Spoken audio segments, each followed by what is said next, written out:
સ્થાનિક સ્વરાજ્યની ચૂંટણીમાં કંગાળ પ્રદર્શન બાદ કોંગ્રેસમાં કકળાટ શરૂ થઈ ગયો છે. દક્ષિણ ગુજરાતના કોંગ્રેસના મોટા ગજાના નેતાએ બળાપો ઠાલવતા પ્રદેશ પ્રમુખ અમિત ચાવડાનું રાજીનામું માંગ્યું છે. વાત જાણે એમ છે કે કોંગ્રેસ દ્વારા શનિવારથી સમીક્ષા અભિયાન શરૂ કરાયું છે, જેમાં ઝોન વાઇઝ હારના કારણો પર મંથન કરવામાં આવી રહ્યું છે. આ મુદ્દે બળાપો ઠાલવતા કોંગ્રેસના નેતા ગૌરવ પંડ્યાએ કહ્યું કે આ સમીક્ષા અભિયાન નહીં પરંતુ બકરા શોધો અભિયાન છે. તેમણે પાર્ટીના ભવિષ્ય અંગે ગંભીર ટિપ્પણીઓ પણ કરી. પંડ્યાએ તો ત્યાં સુધી માંગ કરી કે હારની જવાબદારી સ્વીકારીને પ્રદેશ પ્રમુખે રાજીનામું આપી દેવું જોઈએ. આજે સવારે એક માહિતી મળી કે દક્ષિણ ગુજરાતના શહેર અને જિલ્લા પ્રમુખોને આજે અમદાવાદ ખાતે હારના કારણોને વિશ્લેષણ માટે થઈને બોલાવવામાં આવ્યા છે અને એની સાથે એક પત્રક જોવામાં મને મળ્યું કે જે પત્રકમાં બિનહરીફ થયેલ ઉમેદવારોની વિગત માંગવામાં આવી છે અને છેલ્લા કોલમમાં એમ લખ્યું છે કે એ બિનહરીફ થયેલ ઉમેદવારની ભલામણ કોણે કરેલી, એટલે ભલામણ કરનાર બકરો શોધવાનો આ પ્રયત્ન ચાલી રહ્યો છે.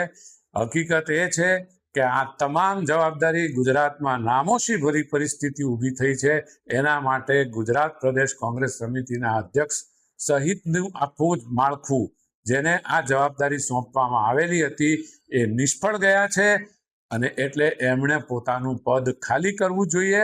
કોઈ પણ સમય વ્યતીત કર્યા વગર તાત્કાલિક રાજીનામું આપીને બીજા સંનિષ્ઠ આગેવાનોને આ જવાબદારી સોંપવામાં આવે તો જ 2027ની વિધાનસભાની ચૂંટણીમાં કોંગ્રેસ સારો ઉત્કૃષ્ટ દેખાવ કરી શકે. પ્રદેશ પ્રમુખ જો રાજીનામું ન આપે તો આપનું શું કહેવું છે? પ્રદેશ પ્રમુખ રાજીનામું ન આપે તો કોંગ્રેસ તેના પરિણામો ભોગવવાની તૈયારીમાં રહે. બીજું તો શું કરી શકીએ? આમાં તો કઈ આ તો લોકશાહી છે અને પાર્ટીએ નક્કી કરવાનું છે. પણ દિલ્હી રજૂઆત કરશો? દિલ્હી તો રજૂઆત થઈ ચૂકી છે. અમદાવાદ સ્થિત પ્રદેશ કોંગ્રેસ કાર્યાલય ખાતે હારના કારણોની સમીક્ષા માટે વિસ્તૃત બેઠકોનો ધમધમાટ શરૂ થયો છે, જેમાં દરેક ઝોનના હોદ્દેદારો સાથે મંથન ચાલી રહ્યું છે. શનિવારે દક્ષિણ ગુજરાતના કોંગ્રેસ હોદ્દેદારો બાદ રવિવારે ઉત્તર ગુજરાત અને ત્યારબાદ સૌરાષ્ટ્રના હોદ્દેદારો સાથે બેઠક યોજાશે. પ્રદેશ કોંગ્રેસ પ્રમુખે કડક શબ્દોમાં કહ્યું છે કે પક્ષ વિરોધી પ્રવૃત્તિ કરનારા સામે પણ કાર્યવાહી થશે. આ ચારેય ઝોનની સમીક્ષા કરવામાં આવશે. ચારેય ઝોનમાં જે મત મળ્યા છે એનું એનાલિસિસ પણ કરવામાં આવશે. જ્યાં પણ સંગઠનમાં ત્રુટિઓ રહી ગઈ, સંગઠનમાં જવાબદાર લોકોએ કામ નહીં કર્યું હોય, કોઈ એન્ટી પાર્ટી એક્ટિવિટીમાં ભાગ લીધો છે, એવા તમામ લોકો સામે આ સમીક્ષા બેઠક બાદ પગલાં પણ લેવામાં આવશે. સંગઠનમાં પણ ફેરફાર થશે.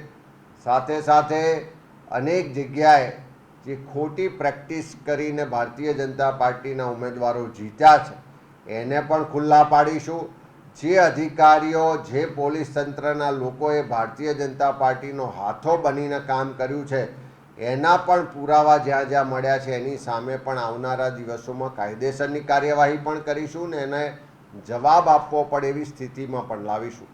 ઓવરઓલ આ સમીક્ષા બેઠક બાદ નવેસરથી દરેક જિલ્લામાં જઈ ઉમેદવારો સાથે, કાર્યકરો સાથે વિસ્તૃત સંવાદ કરવામાં આવશે અને 2027ના મિશન સાથે જમીન પરથી સંગઠનને મજબૂત કરી ફરીથી લોકો વચ્ચે જવાના કાર્યક્રમો સાથે કોંગ્રેસ પાર્ટીને અમારું નેતૃત્વ, કાર્યકરો આગળ વધશે.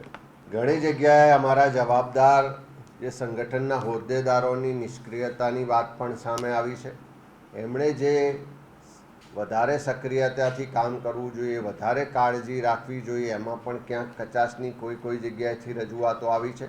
એટલે બધી જ રીતે સંગઠનમાં જ્યાં કમીઓ રહી ગઈ છે એનો પણ અભ્યાસ કરીએ છીએ. અમારા આગેવાનો, કાર્યકરોની નિષ્ક્રિયતા બાબતે પણ ક્યાંક જે ફરિયાદો છે એની પણ સમીક્ષા કરીએ છીએ. પોલીસ અને પ્રશાસન દ્વારા જે એમની સત્તાનો દુરુપયોગ કરી લોકોને ડરાવવા દબાવવામાં આવ્યા છે એના પણ પુરાવાઓ સાથેની રજૂઆતો મેળવીએ છીએ.